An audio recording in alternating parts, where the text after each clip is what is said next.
Bonjour, bienvenue pour un nouveau sujet. Aujourd'hui, nous allons parler de l'accident de travail. Donc, qu'est-ce qu'un accident de travail? C'est un accident qui est survenu par le fait ou à l'occasion du travail à un salarié ou à toute personne travaillant pour le compte d'un ou plusieurs employeurs. Donc, trois critères permettent d'utiliser la qualification d'accident de travail. Le premier critère, c'est le caractère soudain de l'événement. Donc, un éblouissement, une coupure ou une chute. Ou l'apparition soudaine d'une lésion, comme les TMS, les troubles musculo-squelettiques. Donc, quelle est la différence entre un accident et une maladie? La maladie apparaît, elle, de façon lente et progressive, alors que l'accident apparaît, lui, directement.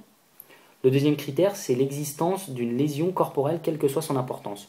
Donc, on a pu constater l'apparition de certains troubles psychiques dus à des entretiens. Donc, ça rentre dans ce critère-ci. Le troisième critère, c'est le caractère professionnel, c'est-à-dire la survenance de l'accident par le fait ou à l'occasion du travail.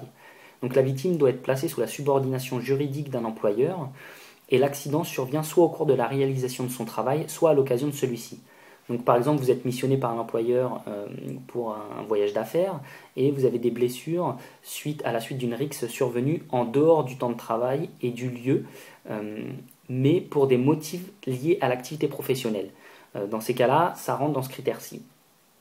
Alors attention, ne sont pas considérés comme accidents de travail les accidents qui se produisent pendant la suspension du contrat de travail.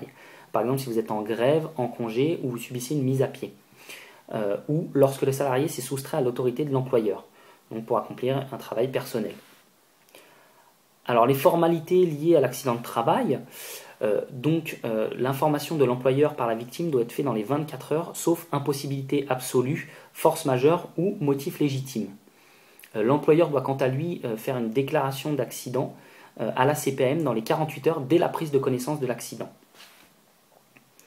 L'indemnisation liée à l'accident de travail, l'accidenté reçoit des indemnités journalières de la sécurité sociale et un complément est versé par l'employeur sans délai de carence. Donc la prise en charge est quant à elle à 100% pour les frais médicaux, chirurgicaux, pharmaceutiques. Une rente ou indemnité en capital en cas d'incapacité permanente, totale ou partielle, et une rente aux ayants droit de la victime décédée. Donc la protection du salarié, le licenciement est interdit pendant l'arrêt de travail, sauf faute grave ou impossibilité de maintenir le contrat de travail pour un motif non lié à l'accident.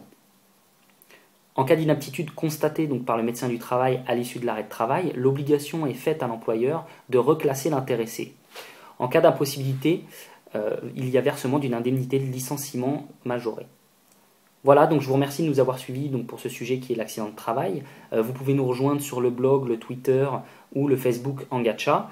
N'hésitez pas à laisser des commentaires, nous y répondrons le plus rapidement possible. Je vous remercie, au revoir.